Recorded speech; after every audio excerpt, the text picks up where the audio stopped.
તો એવી જ રીતના આપણી એક આ રૂહાની યાત્રા છે. તો આ કોલની અવસ્થા હોય ને ત્યારે રાજી મહારાજ આપણી જીવની ઈચ્છાઓ પણ પૂરી કરે. એટલે એને લેવી છે એ સખીને એની બાજુ. એના પછીની આગળની જ્યારે અવસ્થા આવે ને તો આપણા માટે જે જરૂરી છે ને એ જ વસ્તુ આપશે. આપણી માગણી જે માયાની છે એની પૂરી કરશે નહીં. કોણ? રાજી મહારાજ.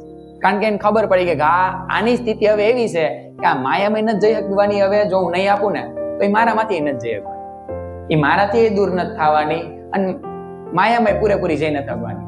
એટલે ફેલની અવસ્થામાં એ માયાની ઈચ્છા પૂરી નહીં કરે. જે આપણા માટે જરૂરી હશે ને, આપણી યાત્રા માટે, આત્મની સફર માટે, એ આપશે.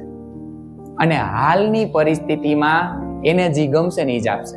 રાજી મહારાજને જે ગમશે ને એ જ આપશે.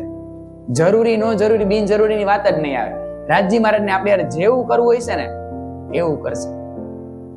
અને એ પરિસ્થિતિ આપણે પરમહંસો સાથે જોઈ છે, મોમીનો સાથે, કે કેવા કેવા તપાવે છે, પણ ના ધામ પહોંચીને કસની કરે છે અને ન્યા બેસીને વાત કરે છે. ઇન્દ્રા એટલે કહેવાનો મિનિંગ ઈ કે આ સિંધી ગ્રંથનો ઉતરણ પન્ના ધામમાં છે. પન્ના ધામની અંદર જ્યારે શ્રીજીની નજર જાય છે ને ત્યારે રૂહોની સ્થિતિ કેવી છે એને અનુલક્ષીને ચોપાઈનું અવતરણ થયું.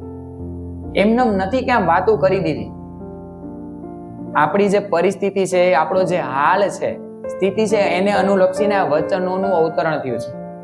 તો કહે છે કે આવી માયાનો ફંદો ફસાઈ ગયો છે અમારા ગળાની અંદર, તો કેમેય નીકળતો નથી. એક જ ઓપ્શન છે, ઝલ્લે પેર પિરંજા. ભાઈ એક જ છે, સરેન્ડર કરી દો, ધણીના ચરણોને પકડી લ્યો.